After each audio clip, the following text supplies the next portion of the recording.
So, what's it like on the ground? I wanted to hear from people in real life. So I went along to an in-person dating event right here in London to hear what's really going on with those looking for love.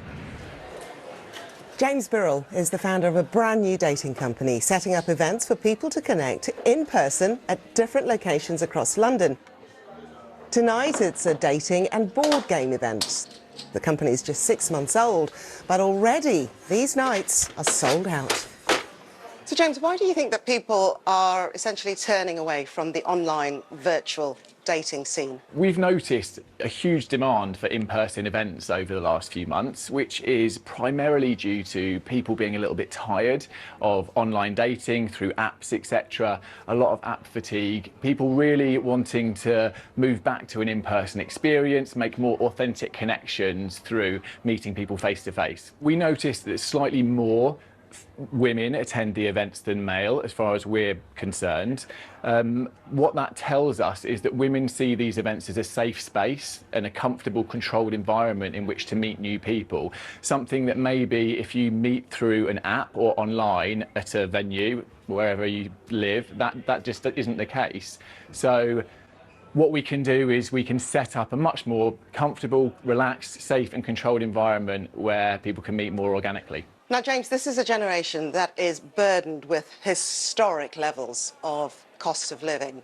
So I'm just wondering why you'd open up such a specific business at this point in 2024. People now with costs of living, they're more conscious about how they're spending, but when they do so, they want an experience to be able to talk about.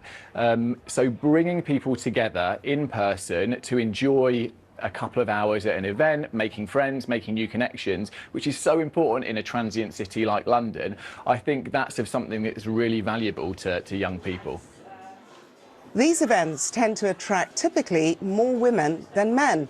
So, as James prepares for his daters, I wanted to find out why those younger women are coming to these in-person events. It's my first time going to like a real life thing, and I'm still kind of using the apps as well.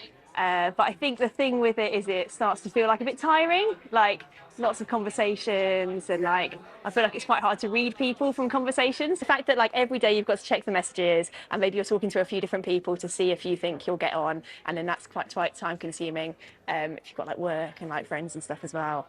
And then sort of like having the same conversations over and over again, right? Like, who are you? What do you do? That being a bit of a time and energy thing. So I think it's better to like just meet people in real life and then see how you feel. For online, you have a wider pool, but then it really depends on the funnel, right? Who you actually meet online. And for the real live event, you also need to go through the time to find it, book it, and you show up. This is a game thing, date night. So for me, I just kind of come to play a game. And whether or not I meet a person, it would be great, but if not, it's okay. Yeah, and that is obviously much better than online chatting.